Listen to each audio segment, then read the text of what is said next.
Eileen, kamusta ka na? Malapit ka na o hindi pa? Your Honor, medyo marami pa po.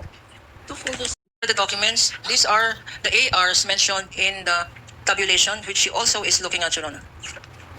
Okay, so not just the summary and table prepared by Mr. Wamil, also some samples of the ARs, covering the 845 ARs. She is looking currently at all of these 845 documents, Your Honor. Because, Your Honor, again, counsel for the respondent did not stipulate on these documents.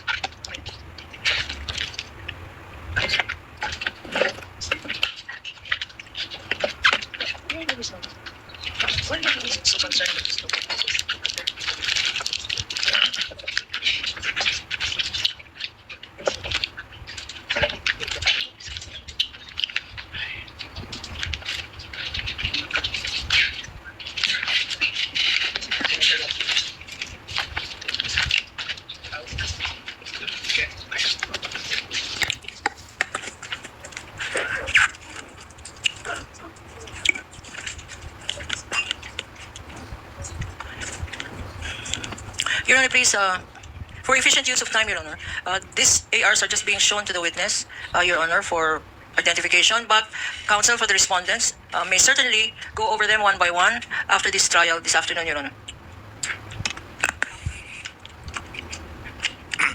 The manifestation is noted.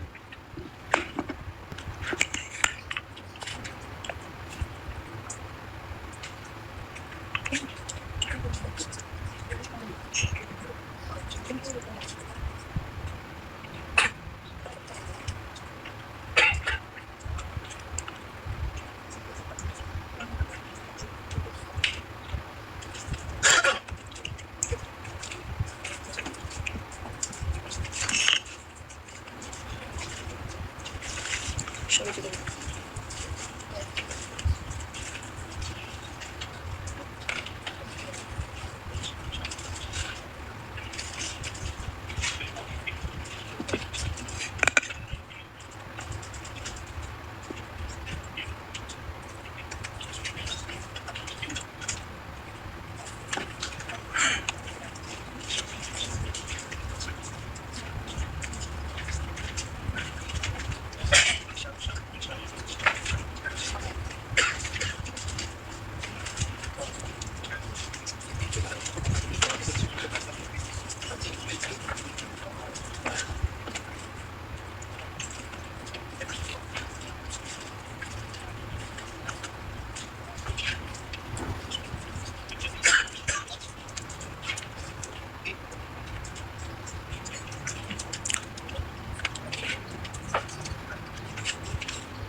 stipulation is suspension is stipulated.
With the permission of the counsel for the parties, while the witness is perusing the acknowledgement receipts for the period covering December 21 to December 31, 2022, Chair would like to make some administrative orders to save on the court's time.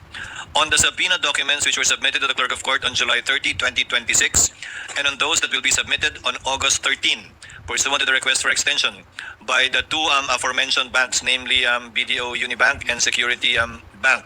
We note that the clerk of court performed merely the mechanical act of receiving the submissions from the subpoenaed institutions, while the subject banks and institutions represented that the documents contained in the USB given to the court are the exact mirror of the hard copies they submitted, which are in turn accurately reflected in their respective document indices. The court has had no opportunity to confirm the same. Therefore, the presiding officer orders the clerk of court to compare the digital and printed copies of the submissions, both as of now and those that will be submitted, and to check them against the list provided for by the banks to make sure that the USBs indeed contain the hard copy submitted before the court and Toto turns it over to the parties in due course. So ordered. Hailin, kamusta ka na? Malapit ka na o hindi pa?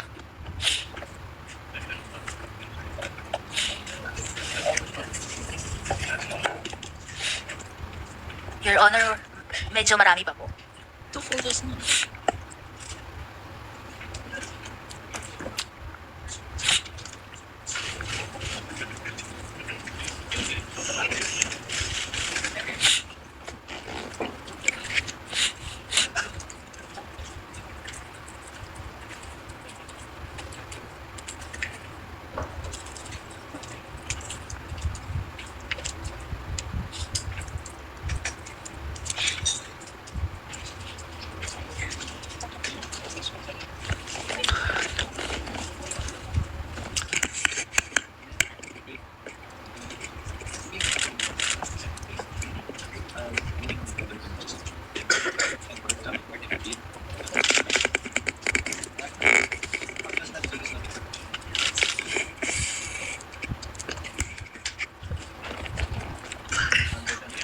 With the permission of the council, for the panel of prosecutors as well as the counsel for the respondent, we will be adjourning in a few minutes for our afternoon session.